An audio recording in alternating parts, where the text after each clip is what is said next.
Welcome to the Elevate Your Leadership podcast series with U.S. Navy Special Operations veteran, CEO, and hockey fanatic Bob Pizzini. Bob discusses leadership, success, failure, defining moments, and hard lessons learned with guests who are intentional in their approach to leadership. Leadership is a perishable skill. Use it or lose it. In this series, entrepreneurs, industry executives, academics, public figures, and other highly effective professionals share their formulas for success with you. Welcome, everybody, to this episode of the Elevate Your Leadership podcast with me, your host, Bob Pizzini. As you know, I like to have discussions with guests about leadership, and these are guests who not only bring great value to me and my organization, but these are people who I know are going to bring great value to you and your organization. Today's guest is a three-peat. This is the trifecta.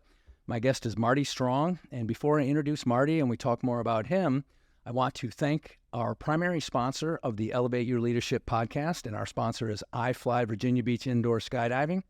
At iFly Virginia Beach, we bring people together through the dream of flight. You can visit our website or come in or call iFly Virginia Beach and learn about our various packages from individual flights to family flights, all the way to leadership development seminars and workshops and leadership and team building experiences that include the flight experience, which really takes you out of your comfort zone, which ultimately expands your comfort zone. Visit iFlyVirginiaBeach.com. Visit robertpizzini.com. The last thing I want to mention before we introduce and talk to Marty is please subscribe to this podcast. The more subscribers this podcast gets, the more guests and the better guests we get. And it took a high level of subscribers to get Marty Strong here today. So please like this episode, subscribe, and comments are always of great value. Okay. Marty Strong has been on the podcast twice before, and I started this podcast during COVID. So Marty's first two episodes were Zoom episodes, and I released those in audio format only, although I did release clips of 2 to 3 minute clips of some components of the discussion with Marty. Marty is the author of 3 books. His first book, called Be Nimble, is how to build your brand as a leader, how you can set yourself up for success. Marty's second book, Be Visionary. Be Visionary, thank you. Marty's second book, Be Visionary, goes over how you can make contributions to the organization and how you think differently and how you think far ahead. And Marty's going to really break all this down for us. And his third book is really what we're here to discuss today, which is called Be Different. So we have Be Nimble, Be Visionary, and Marty's third book, Be Different. All of Marty's books are based on his experiences as a Navy SEAL, both on the enlisted side and the officer side, and Marty's tremendous success in the private sector as a chief executive officer, chief operating officer, and all the other roles that he plays in the private sector. Marty Strong, welcome back to the Elevate Your Leadership podcast. Thanks for having me, and I feel like it's an honor to be a subscriber magnet. A subscriber magnet. Yeah, I'm going to add that somewhere to my dossier. Okay, I like that. Well, it's been true so far, and we'll see if this adds to it.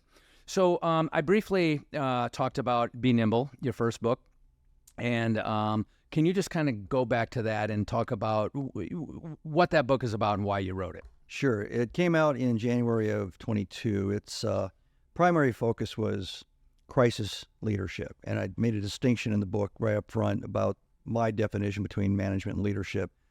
Leadership, in my definition, is something that's required when things aren't normal, when you don't have your systems, processes, and your people operating kind of to standard and to specifications.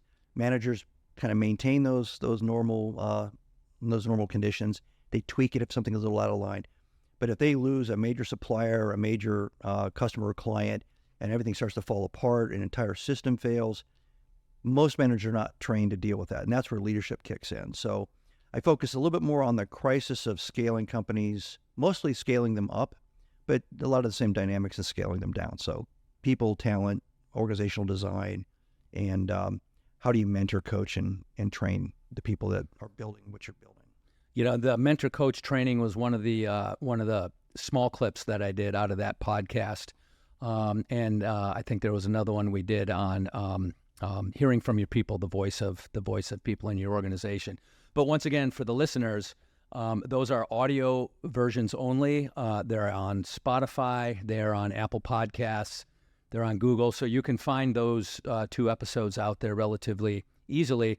And also, I give Marty's full introduction in those episodes. So rather than read his full bio again, I just kind of summarized it. But if you want to know Marty's full bio, his 20 years in the SEAL teams and his time in the private sector and official titles and things of that nature, go back and listen to those first 2 podcasts.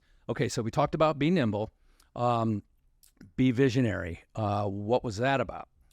So Be Visionary is about strategic vision, and basically it gives everybody a primer on how to relieve yourself of the concerns of being looked at kind of weird if you start to dream. And we all dreamed when we were kids. It kind of got knocked out of us, and we were told to be practical and focused on the to-do list and mostly how you did last week and last month and last quarter. The subtitle of Be Visionary is Strategic Leadership in the Age of Optimization. It tries to draw the comparison between efficiency and the drive for optimization using the past tense, which you've done so far, and true strategic vision. Where do we need to go next? Where is our competition? What does the environment look like? What are the customers doing? Do customers even care about our brand? Do they even care about the products that we're making? Do we need to completely pivot and shift? And if we do, then when are we going to do that? And let's start preparing right away. So it explains how to dream, how to convert that into a working concept, which then becomes a strategy, and then a little bit about how to build the entire operational plan, kind of back planning from that objective on the horizon back to today. Okay.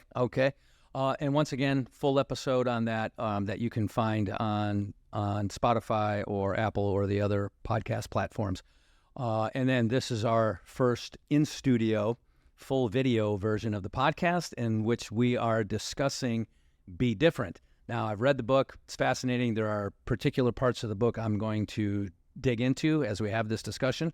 But let's talk about, first of all, the subtitle of the book and why you wrote it, Be Different. So the subtitle of Be Different is How Navy SEALs and Entrepreneurs Bend, Break, or Ignore the Rules to Get Results.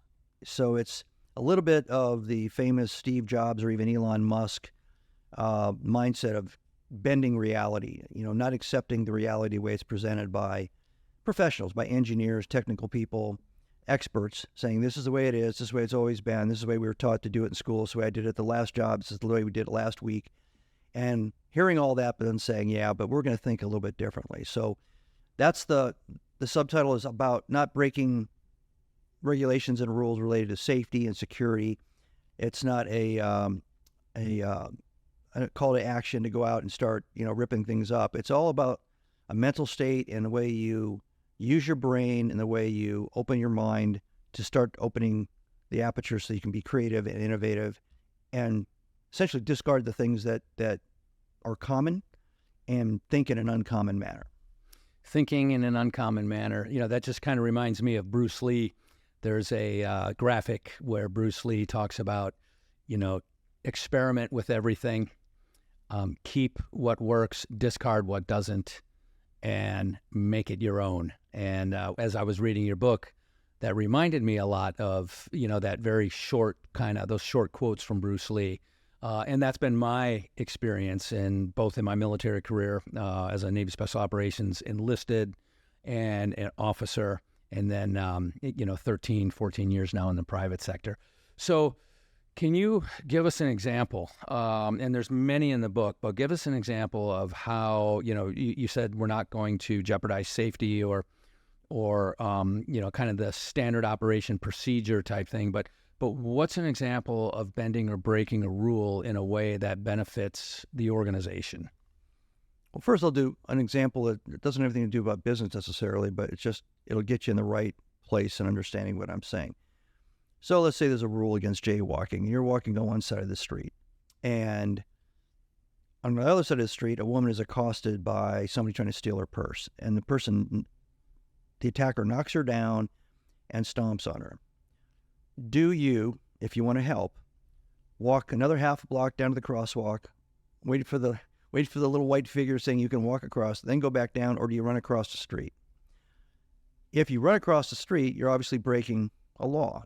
You're jaywalking, but you're doing it for a purpose that's going to get an immediate result that has to be done that way, or else that result's not going to necessarily occur. So a lot of this has to do with knowing what the rules are, and then knowing that bending them or breaking them, maybe only for a short period of time, is justified.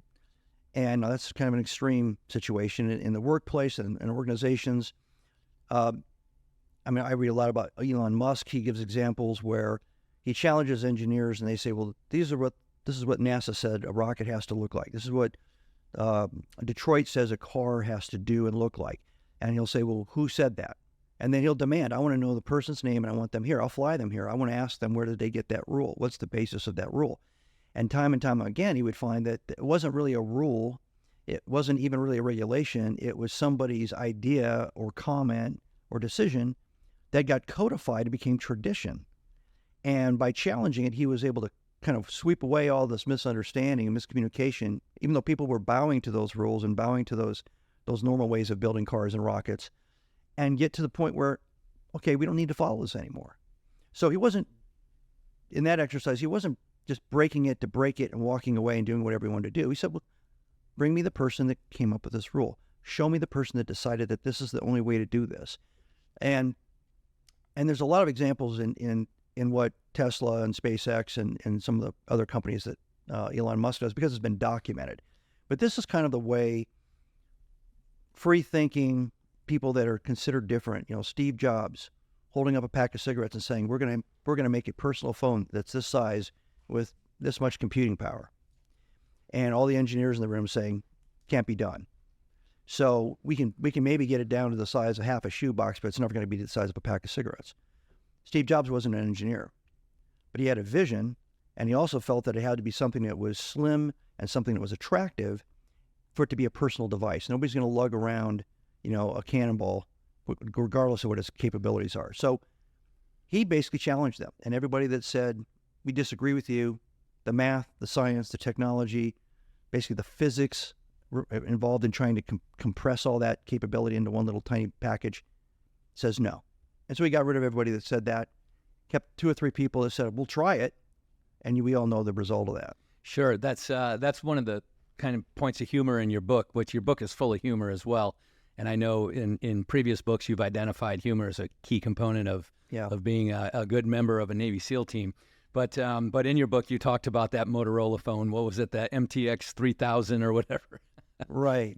You're right. I mean, it's aging me, obviously, but everybody was excited about the first satellite radio, the first satellite communication, satellite-related navigation system, and the first Motorola cell phone. If you were introduced to those things at their infancy, they were like that cannonball I was talking about. They were huge. They lasted for about 5 minutes. Yeah. Back when satellite navigation first popped out, there was like 3 satellites, so you had to wait. You had like 2 hours every day where it might work, but otherwise it wouldn't work. And in the military, we would have to find the satellite. We'd get all this information. We had these little dishes, and we put them up, and we'd get this thing called bounce back. We send this signal, kind of like, "Are you out there? Are you out there?" And if it never came back, "Yeah, here I am."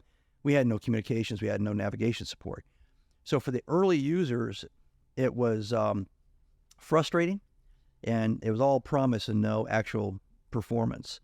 But that technology was honed and improved, and now I know I keep saying Elon Musk, but he's got the Starlink system up, so we can put up hundreds and hundreds of different kinds of satellites over Ukraine or where they have to be for navigation for during a national disaster in some country that doesn't have that kind of infrastructure. He can pop it up in about 48 hours, and that country now has a complete communications navigation system. So we've come a long way, right? But it was vision. Somebody had a vision, and they knew that it wasn't always going to be a big clunky box. It was eventually going to be something that was going to work and that everybody was going to rely on. Yeah, so the vision and pursuing the vision. One of the other things that I think helps the person establish and pursue that vision relentlessly is another thing you talked about, which I loved. There were three components. The first component was intellectual humility. The second component was intellectual curiosity, I believe. And intellectual curiosity is a term that I heard a few years ago, and it just made so much sense to me. And it's something that I feel I've been my whole life, and I just couldn't put those words around it. Mm-hmm. You know, oftentimes we're chastised or we're ridiculed for our intellectual curiosity. And then the third one was intellectual creativity. So can you just kind of break those three things down and tell us, you know, how you arrived at those three things and where they fit into being different? Sure. So in the earlier books and in speeches I give and interviews like this, I was often asked to codify my approach, to explain, you know, how do you become a visionary person? How do you just sit down and start thinking big thoughts, right? And so intellectual humility is a term that's been out there. I was aware of it. It basically means to strip out all of the hubris, all the baggage, both good and bad, right?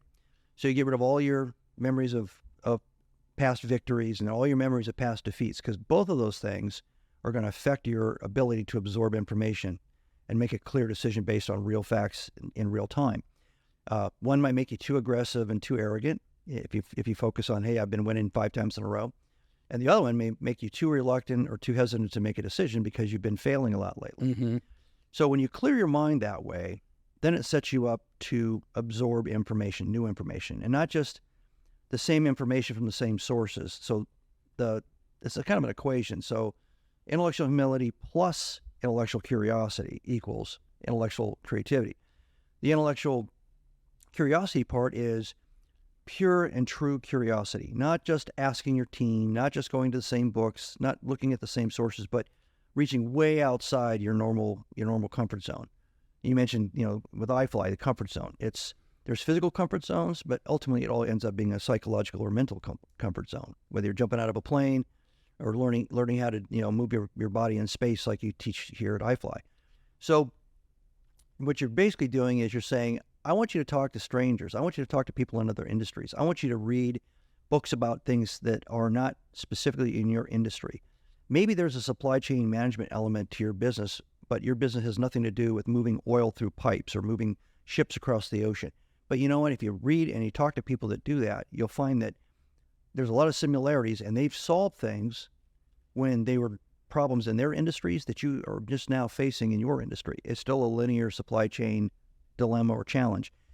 You need to bring all that in, just like a big nail soup. You throw everything into the pot, everything, and you don't make any judgments. You throw it all in there, and that prepares you for the outcome of that two-step process, which is the true intellectual creativity. And it's only intellectual creativity because you've done the first 2 steps. If you just say, I'm going to be creative and grab some crayons and start drawing, that's not the same thing. So you need all three to achieve an outcome. And then the outcome is basically, what is it that you create? What innovation have you arrived at or that you've designed? And then the last part, the implementation execution, is what most people are pretty good at, the operations part. It's a lot of false starts and operational plans that never had this kind of thought, measure twice, cut once kind of thing up front. And they find themselves halfway through the execution process and it's not working and they're not getting where they thought they were going to go. It's because nobody really set a course. So when we look at people, famous people, in the past who have done things like this, set this course, you know, Thomas Edison, Einstein, obviously, Bach when it comes to music, or Beethoven, you know, composers. I mean, you can look at all the different disciplines, and in your book, you looked at a few of these different things, and I think you identified people who were not restricted by you can't do that, or you have to stick by these rules. And I found that discussion in the book pretty fascinating. Can you kind of share that with us? Sure. So the beginning of Be Different, the first 3 chapters, basically attacks the premise that we're all operating under, that creative people are a special kind of person with a special kind of IQ, that if you weren't creative or you don't think you're creative, you're not creative, so stop trying to be creative. There are people that do that, so leave that to them. And that's a fallacy. So I try to attack that fallacy. The brain actually functions, unless you have dementia or Alzheimer's or some other kind of actual medical problem. The brain at 6 years old is the same brain at 12, 24, and 64. We've chosen through conditioning to agree, obey, comply, follow rules, regulations, restrictions, institutions, starting from early youth, mostly in schools, but also with parents and siblings and friends. And every time you said, I think I could be this, I think I could be a rock star, I think I could fly jets, and somebody said, that's stupid, you'll never do that. Every time somebody told you stop thinking that way, there was a little part of your brain saying, I'm not getting any reward for thinking that way. Then you get into school, and whether it's secondary school, high school, or even in college, they're basically teaching you history. It's all history. It's the history of chemistry, it's the history of physics, the history of math. And what you're supposed to do is memorize what they tell you to memorize, and what you're memorizing is the way it's always been. The rules of all of those different disciplines I just mentioned. So when you pop out of school, let's say you're a college graduate, you think you've got it all hammered because you've just got through engineering school, whatever, but all you know is what everybody's known before you. You don't know anything about the future. And you're not even trained or taught how to think about the future. You're taught to obey the past. So this is a constraint. This is a psychological, mental, intellectual constraint that is insidious, and it takes a long time. There was a study recently that did creativity assessments on 1,000 6-year-olds and 1,000 14-year-olds, 1,000 24-year-olds, and 1,000 40-year-olds. And the creativity assessment showed the 6-year-olds had about 96% high creativity scores. It degraded by age group until at 40 it was 2 to 2.5%. Wow. And their study came back and said the purpose or the point of this is that they identified institutional learning as the hammer that pounded out that creative capability. Sure. It's not a physical capability.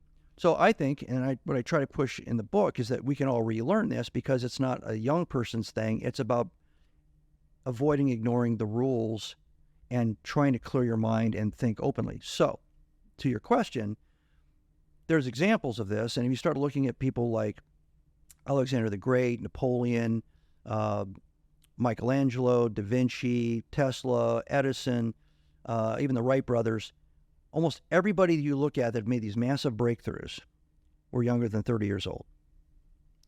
And I'm convinced through my study and research, and there's other authors that have pointed this out for other reasons, that the reason that they did it was because they didn't know they couldn't do it. The reason that they were so audacious is that, hey, the way should be tried, and if I fail, I fail. But they didn't, and everybody else didn't try to conquer Asia or didn't try to conquer Europe or didn't try to create a particular kind of invention because they think it shouldn't be done or couldn't be done or it was beyond their capabilities. And these individuals, and Einstein's another one, he was very, very young. I think he was 23 or 24 when he created the special theory of relativity. And I've read books about Einstein, and he was in constant conflict. He couldn't even get a job in a university because the way he was thinking and the way he was writing about his ideas was so controversial, it was so contrary to the conventional thinking that nobody wanted him in their universities. They didn't want him in the physics department because they thought he was a rogue. And he changed everything. So it's not that you're wrong, and it's not that you're right, it's that you're not even trying. So the first couple of chapters, I try to set that. The other aspect of this is stability is an illusion. I believe, honestly, that the universe is in a constant state of change.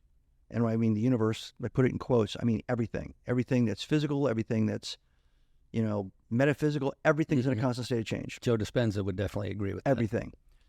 Biology is in a constant state of change. And if that's the case, you're a fool to try to establish a stable, fixed point in time or a stable, fixed architecture for a company or for anything and say, I'm going to hold this ground. Because if I hold this ground and make it so, nothing else is going to change that's going to show that what I just did is dumb or it's moot because it's been bypassed. But that's not what history shows. History shows that if you stop and become stable in your mindset, and if that mindset extends to the way you build things like organizations, even the way you lead, the function of how you lead, that you will be bypassed. There will be other people that come up with better ways. the future Einsteins and Alexander the Greats and Napoleons, et cetera, in all their different fields will change the universe around you, and the context will shift, and you'll miss out on it because you're not thinking that way. You're not even trying to think that way, and you're not absorbing that information. Leaders take note, because we are talking about, to use my words, flexibility and adaptability in this kind of state of chaos that we live in. Everybody seeks stability, but it'll never be. We live in a state of chaos, and for leaders and for leadership in particular, which is really the theme of this podcast, recognize that and be able to flex, be able to adapt. And if you're truly leading, in the previous episode, we had a discussion about leadership versus management. You used the example of leadership with a capital L versus a small L, and we discussed it briefly in the opening of this podcast. But leaders, that change, that shift that Marty's talking about, that's your job as a leader. If you want longevity in your job, if you want to be good at what you do, and if you want to have a positive impact on people over a long term, it's your job to see the future in some capacity and to lead that change rather than resist that change. Doesn't mean you're always going to get it right. And CEOs, generally speaking, when they make decisions, they don't have every piece of information that they would like to have. But at some point they say, I have enough. It's time to move out. It's time to make this decision. There's risk involved, for sure. There was risk with Tesla. There was risk with SpaceX. There was risk with Thomas Edison and the other people that you mentioned. But leaders, if you don't lead that change, you're going to get left behind. One of the things you do in the book, Marty, is you talk a lot about your upbringing. You kind of sprinkle it throughout the book, positive experiences and negative experiences. And then you also talk a lot about your time in the SEAL teams, and you bring a lot of the SEAL team lessons forward. One of the things that I find fascinating is how you got to SEAL training. It was kind of an accident, and how you weren't sure at first, but then you eventually embraced it. So can you talk a little bit about how you became a Navy SEAL, what that process was like, and how that influenced your thought process now to be different? So I was the least likely person to become a SEAL you could think of. I was 17 years old when I joined the Navy. I went to air traffic control and radar school, thinking I was going to a ship to be an operations specialist, which does those two tasks on a ship.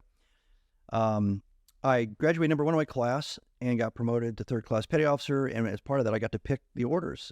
They had orders. I got to pick which of the ships I wanted to go to. So I picked a ship in Italy, and Sixth Fleet in Gaia, Italy. And because I loved history, I thought Mediterranean would be great.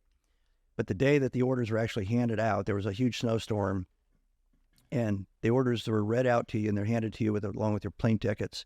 And there's a line of people from various schools all waiting for their package and their tickets. The package has got all your records and everything in it, and they've taped a copy of your orders on top of the outside of this package. And they read it, and he said, what's your social security number, name? I gave it to him, and he said, all right, report no later than 07:30 tomorrow morning to underwater demolition SEAL training, Coronado, California. Next. And I stood there, and just to give you an impression of how imposing I was, I was 5'9", 120 pounds or something like that, and I looked like I was 12 years old. So, but I stood there and I said, wait a minute, there's a mistake. And he goes, what's your social security number? I gave it to him. No mistake. Next. And then I stood there and I go, I don't know what you just said. And he said, you need to step out of the way, and you're going to make all these people late because there's shuttles downstairs. The storm's going to stop us from getting anybody to the airport, and you need to get to the airport or you're going to be in a lot of trouble. So I go to the airport, I got on the phone, called my dad, who had been in the Navy during the Korean War, explained what happened, kind of read the orders to him, and he said, well, son, that's why they call them orders. You got to go, and when you get there, go find a chief petty officer and explain what's going on. It's a mistake, and they'll get it all cleared up. So I show up on a Friday. During the weekend, I'm in a barracks with a bunch of people that are showing up for SEAL training. that I've been preparing for it, training for it, excuse me, and dreaming about it. And these guys were incredible physical specimens. I mean, I walked in on Sunday, the first weekend, and there was some guy looked like a, cover of Fitness magazine, and his shirt was off, and he was doing double nunchuck Bruce Lee type katas. And I just walked out. It was a huge, Navy bathroom. I walked out of there and I said, I'm in the wrong place. What the heck's going on here? So I go and I find this person, and he turned out to be a master chief instead of a chief. And he sat me down and he looked at my orders and he said, "You're right. You're not supposed to be here. We're not even allowed to go after operations specialists. It's a restricted rate." Then he starts asking me questions. Do you know how to swim? Did you play sports? And about 25 minutes later, he talked me into volunteering. So I get up, I walk out of the room, I join a class that started with 126 guys, and we graduated 13 originals. And I gained 5 pounds. So I was 125 pounds when I went to SEAL Team 2. And again, I was the least likely looking person to be a SEAL or to stick in for another 20 years. Yeah, wow. Fascinating.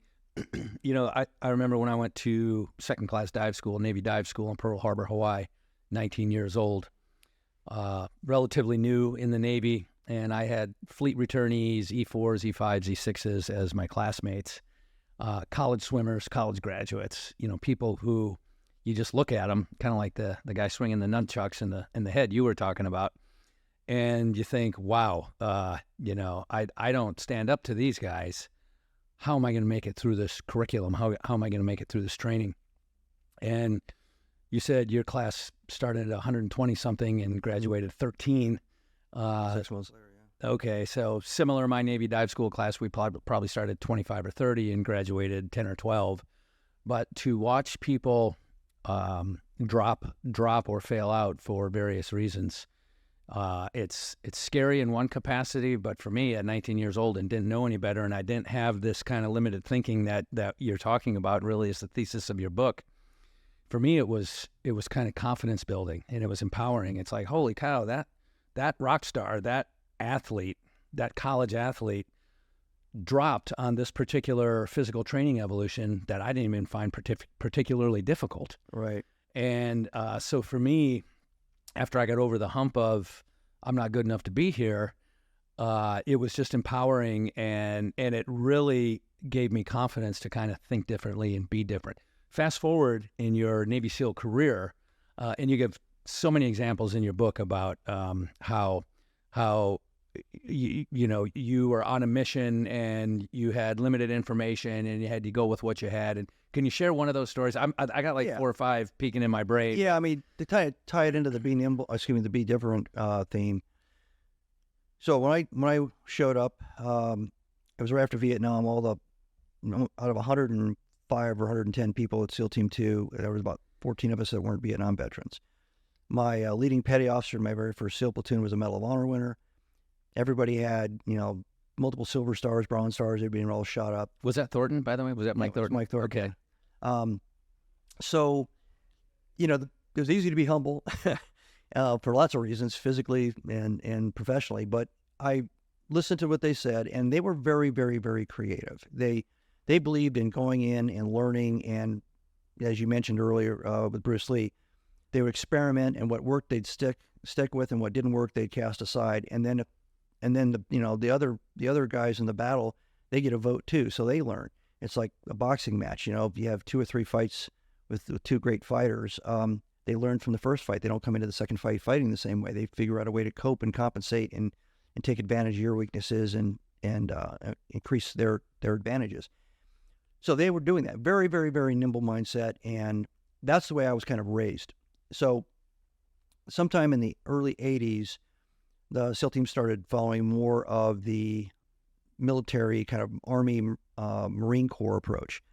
I'll call them football plays. Choreography. Somebody shoots at you, everybody goes down, one squad goes left, one squad. Very, very, set piece kind of things. Easy to train to because it doesn't require the judgment of the entire team that the way the Vietnam guys did, which was very more organic. It was more like playing basketball with your best friends. You knew that John was going to jink left, but he knew he was going to then zoom off to the right, so you threw the ball over there, and you ended up being there because you'd played so much. That's how the Vietnam guys fought in war. This was more about you had to wait for the hand signal, you had to wait for something, and we were also changing the mission setting. We were going into winter warfare up in the Arctic, and we were going into desert. So some of the tactics and everything of Vietnam didn't work. So then, I became an officer during that period, and my job was to teach my guys to do that, to think that way, move that way, and we would get checked off on our capabilities by outside observers and graders, and say, okay, now you're certified, C1 ready for combat. So when I actually got into combat, there was a situation really early on where my 16-man platoon got divided up. I had snipers and some other guys. So some snipers went off to a prisoner of war recovery mission, rescue mission. 4 guys went off to an island to try to get some guys that might have surface-to-air missiles. 4 other guys went off to do something else. So I ended up with about 4 or 5 guys left. And then I was asked to go do a mission to go out and recover some divers. And then we were pulled back from that to go in, and I was supposed to grab 20 volunteers to go into an airfield and recover wounded and guys that had died, but also reinforce the group that was there. And I found myself in a gravel parking lot next to the landing zone waiting for these helicopters to come and pick me up and take me in. And I'm looking at people I've never worked with. Now, they're SEALs, but they're SEALs of all ages and all. Mm-hmm. I didn't know them. And in that world, as you know, that choreography, whatever it is, you're like a band. You play together and you rehearse together until you rehearse it. Yeah. And that's part of your mojo.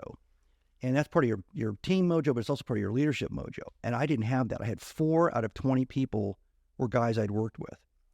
And I just stood there going, this is crazy.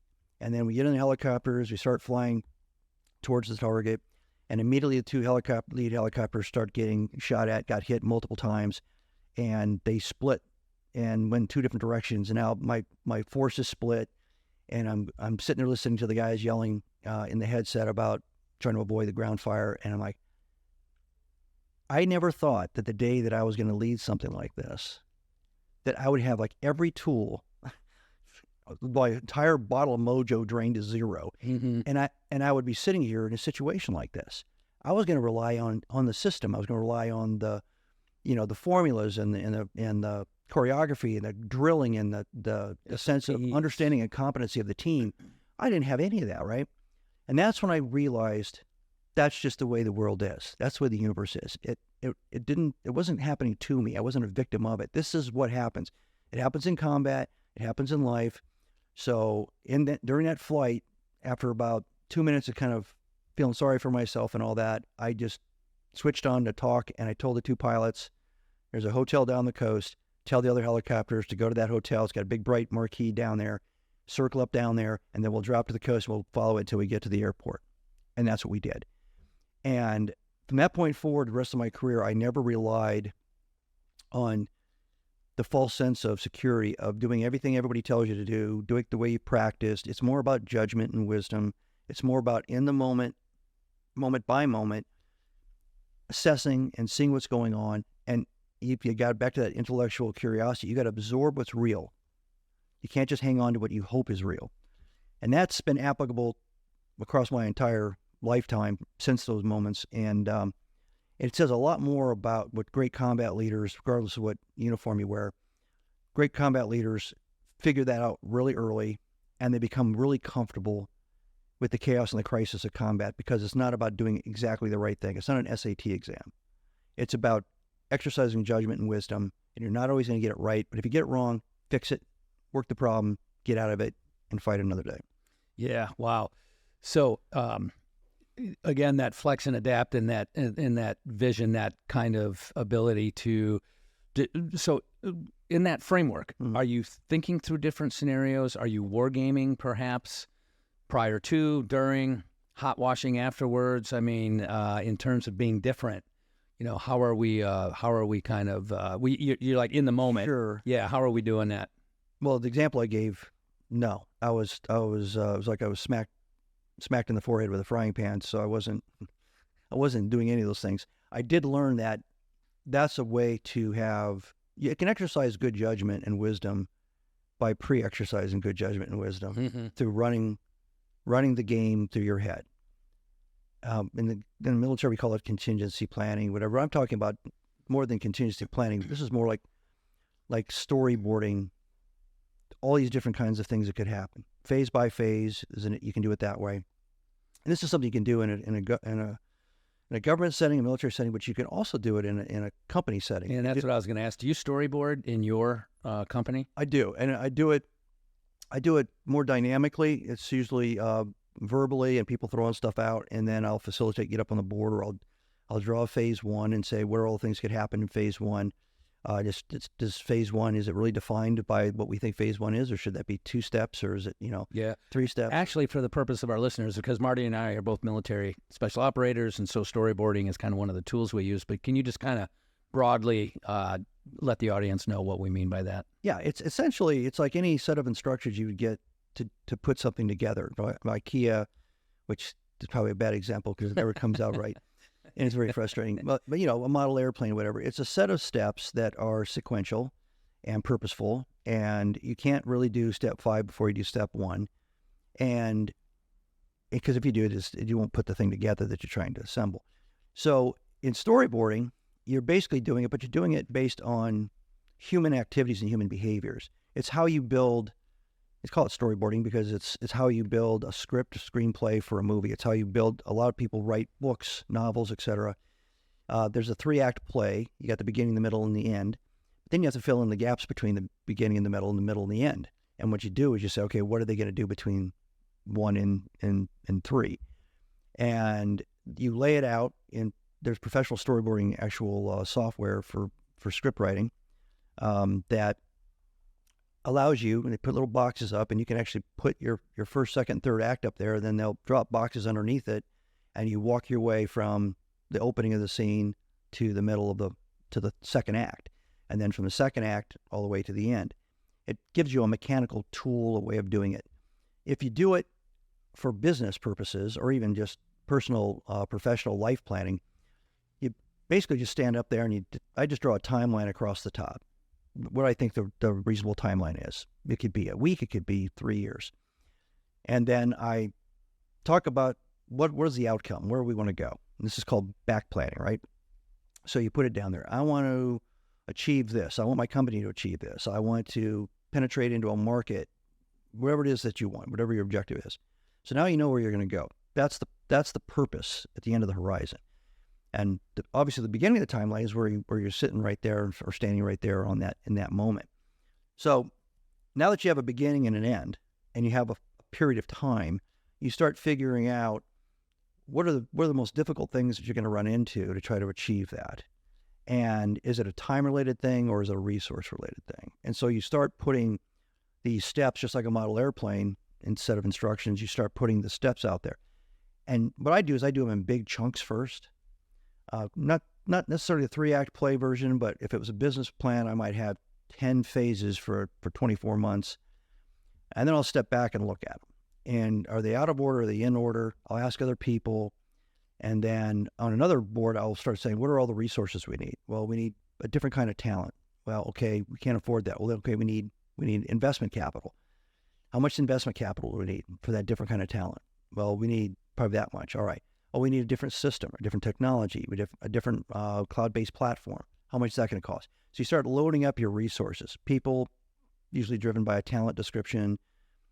Everything eventually kind of comes down to, do you have the cash to execute if it requires people and materials and equipment? And you're loading those things up on one board. And then where do those resource demands become critical in your timeline? If we don't have this person in the next 90 days, we won't have this person to help us on step 12, which is a critical step, because that person was defined as a need on step 12. We don't have that person. So what do we get them the day before? They won't know our system, our company, our competitors, our environment. So you start kind of playing it back and forth. You don't have to do this in 1 hour. And you can leave it up, and I take digital pictures, and then we come back, and I kind of reproduce where we were before. And then what happens is you're fleshing out the steps of performance in between the big blocks that you put up. And you end up with a story. You end up with a beginning, a middle, and an end, and kind of the drama in between those points, right? If you're going to go to Wally World, you got the St. Louis, Missouri, but you're only halfway at Wally World's in Los Angeles. And so if you're writing a book, you're talking about what happens to the family from the beginning to the midpoint. And that's really how stories are written. And it's fantasy and it's fiction, but so is storyboarding in general. You're basically trying to paint what the future can look like, and then you're back planning and making sure that you know how to get to that future. That's a lot better than saying, what did we do last year? Let's add 5%. That's our goal. Yeah.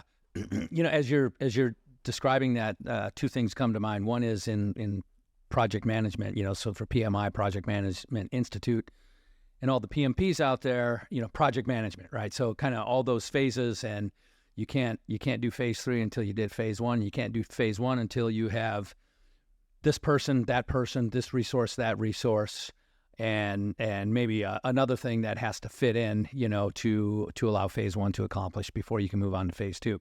So that's project management in kind of the engineering realm, and then it's also MDMP, so military decision-making process, where, before we, at least in my experience, before we came up with the term storyboard and we literally did these storyboard things, we did MDMP, which was a more deliberative, they were templates basically, but a more deliberative planning process that were maybe the original versions of storyboards, It came from engineering, project planning, basically what was devised in World War II, and they had to mass produce everything.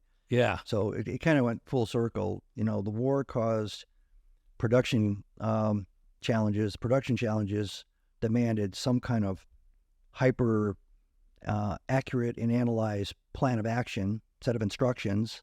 If you're going to put together one bomber and you have 10 years, that's one thing. But if you have to put together 400 bombers, and you got it in a year, in a month to do it or something. Yeah. So that ended up getting into the military logistics planning realm from the commercial sector, and then that ended up, believe it or not, being copied by corporate America post World War II as a better way to run IBM or a better way to run Ford.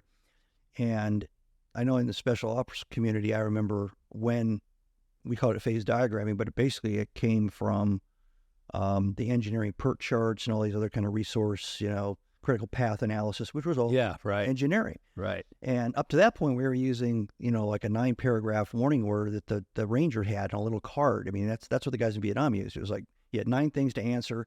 That was your mission brief. Let's go, Yeah. So, yeah, it all kind of comes full circle. It's the one thing I want to point out, though, is in my experience, and the reason why I wrote Be Visionary and Be Different, there are a lot of really great operational implementers. There are a lot of really great project managers, engineering, people with engineering mindset. All those people need to really make the world a different place is somebody with a vision and a dream that changes the way the world is. For sure. So if you are not thinking big, if you're not thinking out into the future, if you don't have a 360-degree situational awareness of your personal, professional, corporate environment, who are you up against? What are you up against? What are the trends? What are the micro trends? What are the big waves that are happening that maybe you're not aware of, but you need to be aware of? If you don't start thinking about where you want to sail the boat to instead of where you are, then it doesn't matter if you have all these, these technical experts that can do all this for you, build it for you. They want to know what you want built. Mm-hmm. And so you have to be the person as the leader to come up with the audacious objective or goal.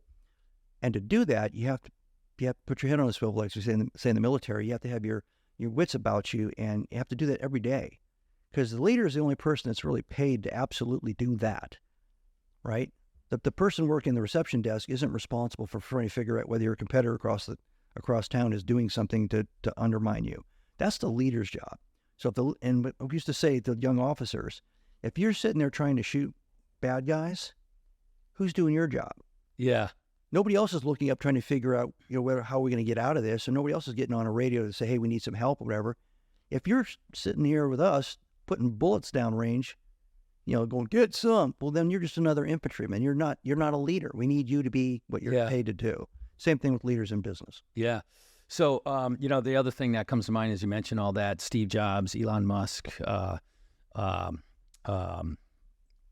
Alexander Graham Bell with the phone, and Thomas Edison with the light bulb. Thomas Edison didn't single-handedly invent the light bulb. He led a team of people who did that. Elon Musk is not assembling SpaceX rockets. Right. He's got the vision.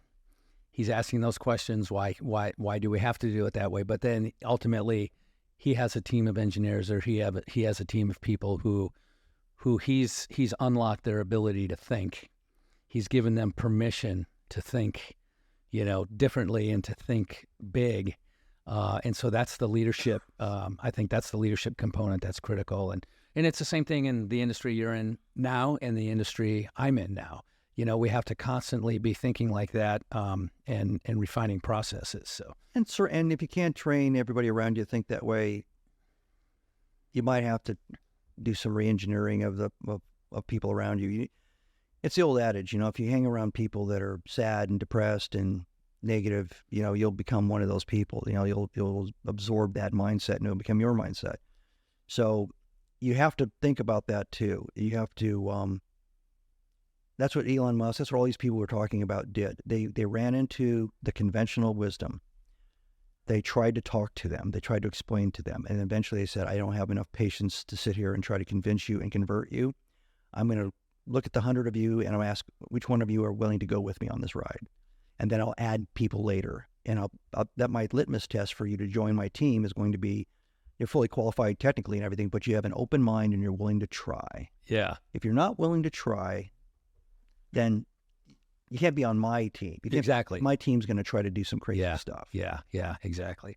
Okay, folks, hey, we're going to take a quick break for capitalism. As you know, Marty is a good capitalist. I'm a good capitalist, and we will be right back. And we are back talking to Marty Strong about his third leadership and business book called Be Different. The first one was Be Nimble. The second book was Be Visionary. And now the third book, Be Different. So this is the trifecta, 3 books. I don't know, is there a quadfecta? What do you call a series of 4? And Be Done. I like it. Okay. I don't know. I think that particular theme is run its course. Be Different was inspired. I am on the board of directors of Best Robotics Incorporated, which has been around for 30 years. And it basically it sponsors challenges, robotics challenges with kids 6th to 12th grade. And they asked me to help them with some strategic work because they're in their 30th year. They're in like 29 places around the United States. And the cool thing about it is the kids don't have to pay for anything. There are 2 other major robotics competitions, but you have to pay $2,000 to $3,000 per kid. So socioeconomically, it gives a lot of advantage to those that don't have, the normal access to it. So I went in there wide-eyed and very intellectually humble because everybody was an engineer, the founders and everything. But what I realized was what they were doing and what they were unleashing and igniting in these kids were all these things that we've been talking about and Be Different. It was that these kids, I kept asking, well, who's teaching the kids how to build the robots? Well, nobody. It's against the rules. Well, who's mentoring on how to go left or go right when they get stuck on this thing? Nobody. Is against the rules. So these kids are just building these robots, and 17 teams show up at a competition, and there's anywhere from 10 to 20 kids per team. And every robot looks different, but they all have the same set of requirements to go out on this field and move things and pick up things or run things around, do all stuff. So there's 17 different versions of success out there that they've designed independently. And and it's all about STEM. It's all about science, technology, education. And I go, well, but you said nobody's teaching them this stuff. And eventually they realized, you know what? It does kind of lend itself to STEM outcomes down the road, but it isn't teaching it. It's all about giving them an experience allowing them to be creative. And because they don't know the rules yet, because they aren't engineers, because nobody's teaching them and mentoring, and there's no adults saying you have to go this way, you have to go that way. Because of that, they're just exercising their brain power. And that's the most amazing thing I observed. And the more I observed it, the more I started writing notes down, and I started studying brain science and started thinking about things and said, this is what was missing from my first 2 books. It was the how to think this way. Yeah. It's how do you behave in a different way? What do these kids have that gets pounded out of them within 2 or 3 years after this particular point in their life. And then I realized from talking to brain science experts that, yeah, we're good. You can still do that. You just have to change the way you do things. You have to change your behavior, make it a habit, make it a habit to be open to things. Make it a habit not to constantly just repeat what you know and regurgitate what you've done. So make it a habit to be open to things. I love that. Is that, I don't think those words are in the book. No. But I love that. Make it a habit to be open to new things. Yeah. This discussion and this sense of discovery, these kids who are not bound by rules as they work on these robotics projects, reminds me of two things. One is hockey. I coach ice hockey. And the other thing is skateboarding. So let's look at hockey first. We teach the individual skill. Here's how you skate. Here's how you stick handle. Here's how you check. Here's how you shoot. Here's how you defend. We teach all these very basic skills to the individual, and then we teach it to the team, right? Just like a music player in an orchestra, right? Okay, you are the oboe player. Here's your individual piece, and then here's how the conductor is going to bring you into the rest of the piece. And in hockey, we teach the individual skill, then we teach the team play, the team skill, but then we teach hockey sense. And hockey sense is, I don't know if you should press all the way down into the corner or hang up at the top of the circle. You got to figure that out on the spot. And whether you did one or the other doesn't mean one was right and one was wrong. And so you have to have this sense. And you're not constrained by, or some coaches constrain the kids. Some coaches, the kid comes back to the bench and the coach will say, "Why in the hell did you go down in the corner? I told you always stay at the top of the circle," and something like that. And I hate to see that. Yeah. Because a couple things. One is the kid is just going to hope the puck never comes near him so he doesn't get yelled at again. And second, he's not going to come back and play hockey next year, right. He or she, right? Because that constraining of thinking that happens to us institutionally over time that you're talking about, it can happen in the case of hockey or any other sport, really, where this coach really restrains free thinking, and I see it all the time. And the kids that excel are the ones who have that hockey sense. They've figured out on their own how to think and how to go to the right place. And there's been times in my coaching career where I was like, oh no, I'm thinking, don't go there, don't do that. And they go there and they do that and they make a great play or they score a goal or we take possession of the puck or something like that. And I've got to step back and say, they know what they're doing.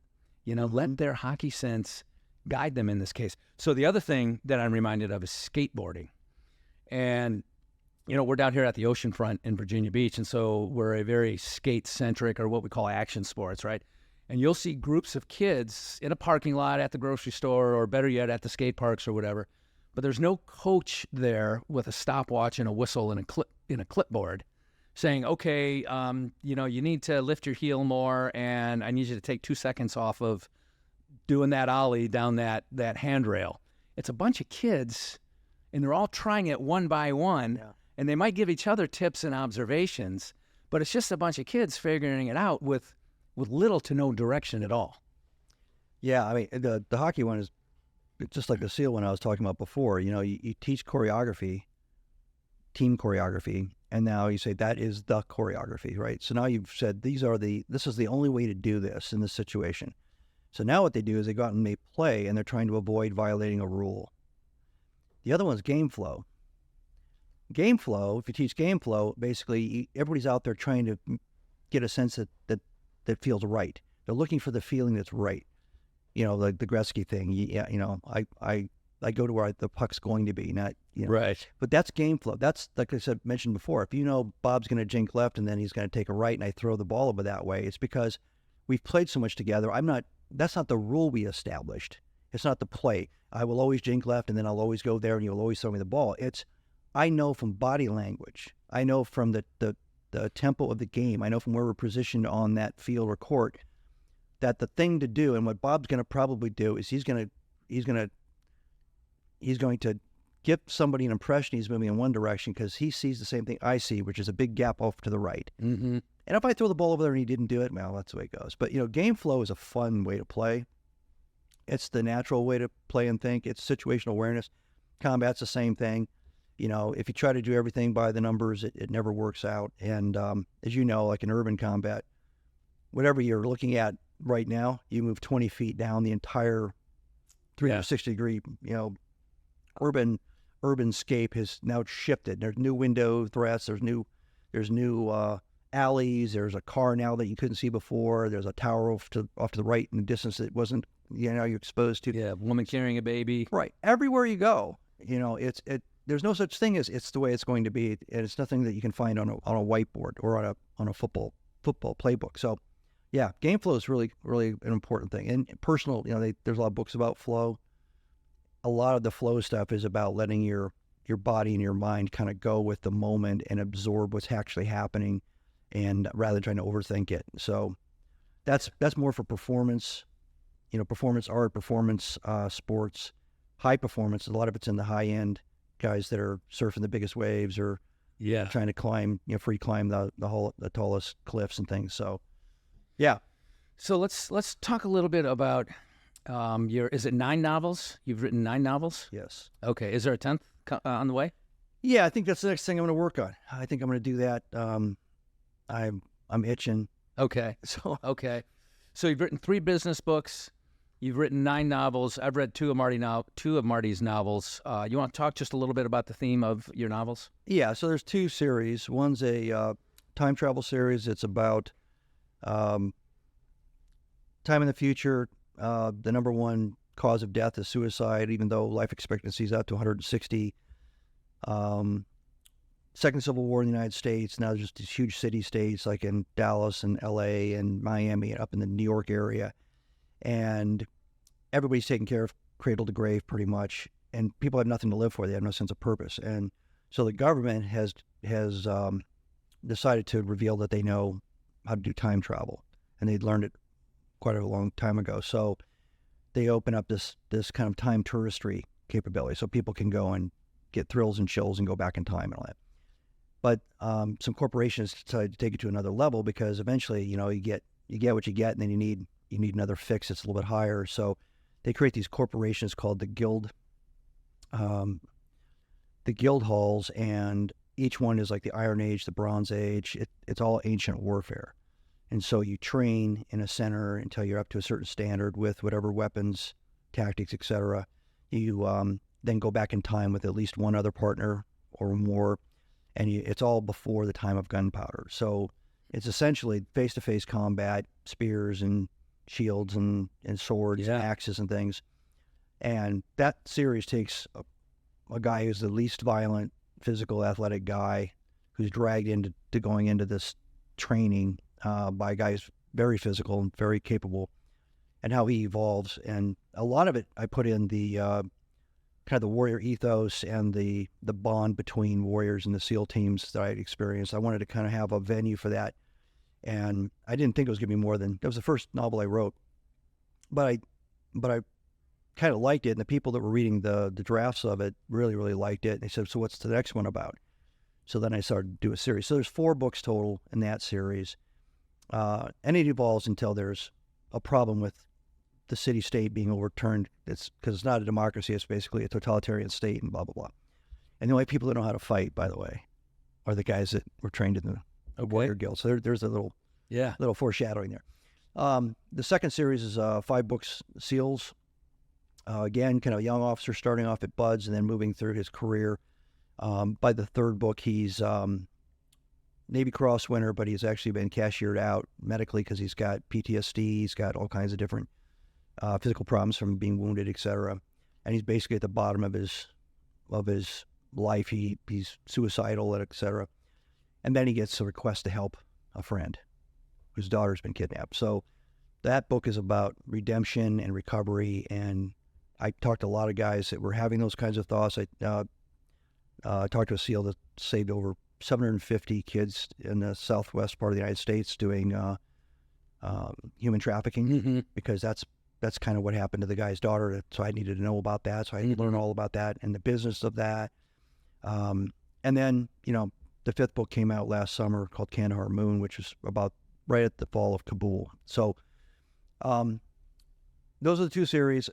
Every penny that I make from my novels go to the SEAL Veterans Foundation, specifically to a program called MLAP, which helps veterans get certified by the VA. They haven't been certified by the VA for things like PTSD and traumatic brain injury, which maybe when they were in, it wasn't recognized. Now it is, but they've got now. So now they have to go back and kind of readdress this with the Veterans Administration. So that's what I do with those books, and it's fun, cathartic, and everything. Yeah, that's cool. That's cool. Inspirational too. You know, you and I have talked many, many times, and you know, there's a EOD novel bouncing around in my head, and there's so much you can do with Navy EOD. You know, in terms of chemical, radiological, biological, nuclear, conventional, large explosive, large vehicle-borne IEDs. You know, statecraft, and you know, things that are going on in the world today. So many possibilities and so many ideas. What haven't I asked you? What's either about Be Different or your previous books, or what you got coming up in the future? What haven't I asked you that would be of great value to our listeners? Well, I do a lot of speaking on these subjects, and I learn as much in preparing for these presentations as I hope the people that listen to the presentations learn, because I have themes, and most of the people that ask me to speak have read my books, or at least read articles that I've written. And what I find is it really galvanizes, you know, your philosophy into an action plan when somebody says, how do you apply your philosophy to my organization's situation? And here it is. And I want you to talk to, 100 or 1,700, whatever the number is, of my management team or my top people. I want to shake them out of their lethargy. I want them to think big. I want them to be visionary. I want them to be comfortable with chaos. I want them to be masters of disruption, and I always see it as a negative. And then I realize, now I've got to go beyond just talking at the 100 or 200 foot level. I've got to try to figure out, how does the rubber meet the road specifically with their challenges and with their situation, which then helps me because I'm a CEO, and I mentor and coach people, the presidents that report to me, and I have lots of friends that are CEOs, like you're one, and I have others, different industries and technology industries, all kinds of different things. One guy's in an autonomous semi truck company. They're making semis that are going to be completely autonomous.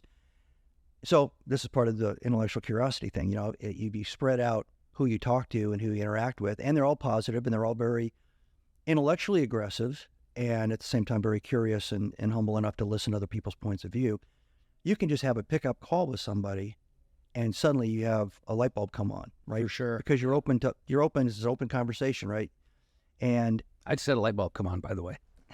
So the full cycle of that is what you talk about, what you write about, what you do, who you talk to, who you listen to, all kind of mixes up in your mind. And as long as you have an open mind, as long as you're not fixed to any one particular idea, you are going to be very, very creative. You are going to have inspiration all the time. You're going to find yourself, like I still find myself all the time. I text ideas to myself. I write stuff down because it pops up and then it kind of fades away. So if it pops up, write it down. And I'm 65 years old.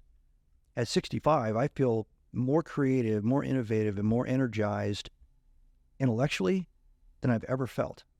So it's not something where you get to 40 or you retire and it's over. Your brain doesn't work that way. As long as your brain's getting fed, oxygen and as long as you're feeding it water, right? Yeah, it's ready. It's ready to absorb. Yeah, it's the same. And I'll give you one quick example. One happened to me personally, and one that just happened to a friend of mine, whose mother was a small child when the Nazis overran Poland. And she ended up being hidden in a Catholic orphanage. And the Gestapo would go in there and try to find, the Jewish kids and everything. And there were 62 kids in there. And they could never get the Mother Superior to give up the goods, right? Mm-hmm. So she was really incredible. She never told any of her kids about any of this. She's 92 years old. So my friend just went over to Poland because she's having some problems with her memory, and she's old and everything. And she suddenly clicked on for no apparent reason. Wasn't sure who he was, but she spent a couple of hours telling him about every aspect of her life, her grandfather, her parents, her great-grandfather. Never mentioned that she even knew these people. Everything that happened to her as a child, everything that happened in the orphanage. He just turned on his phone, put it down. That human brain had every single detail. Name, street addresses. It was still there. Wow. It was still accessible. The age of 92. And I had a guy that was a scout and raider, that was a precursor to the SEALs in World War II. He had a stroke. His son was a good friend of mine too, and son calls up and says, "Hey, my dad wants to talk to you in the hospital. Doesn't want to talk to us." So I came over there and I'm like, "What's he want?" He goes, "We don't know." I walk in his room. He chases the rest of the family out. And for the next 2 hours, he starts telling me about every single solitary mission he did in Japanese-held islands in World War II. The names of the guys, the order of the patrol, the weapons they were carrying, conversations in between them. Absolutely lucid. I came out and I told him what they were saying, and they go, he hasn't remembered us coming in and out of the room in the moment.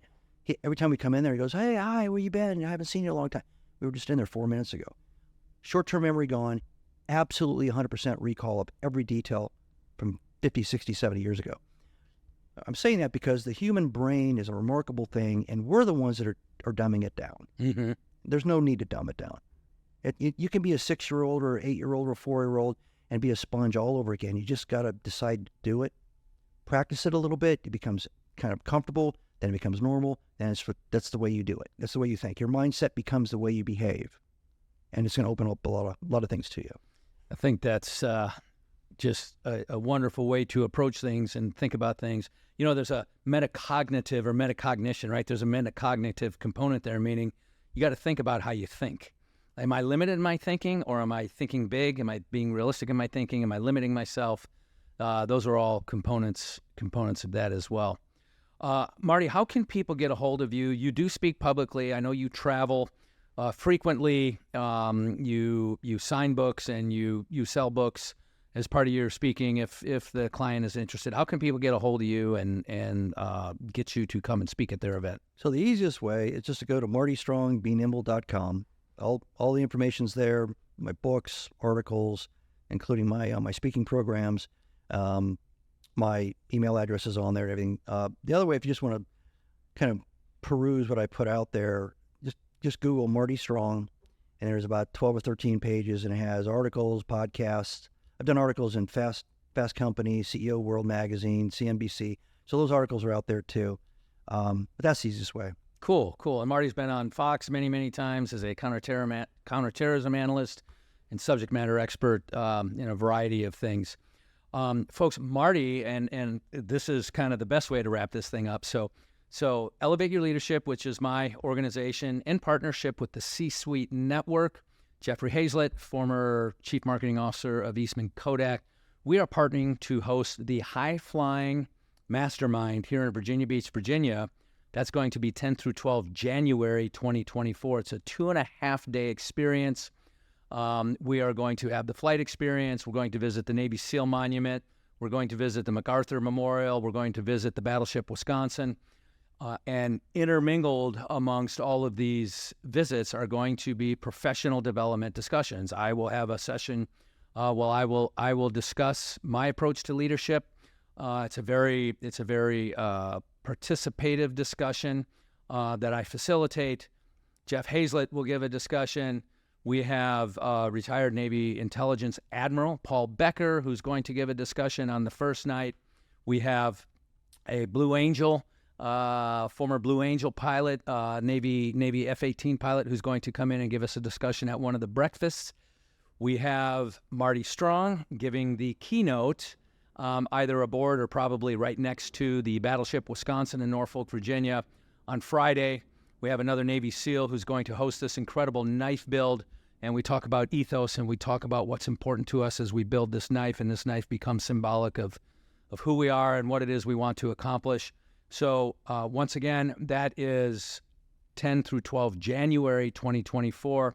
It's called Highflying Mastermind. The website will launch any day now, but if you're interested in that, visit robertpizzini.com to learn more. But my point here is Marty Strong is going to give the keynote on the final night of the event. Marty, thank you so much for being here. Good to see you again, my friend, and I wish you all the best. Well, thanks for having me, Bob.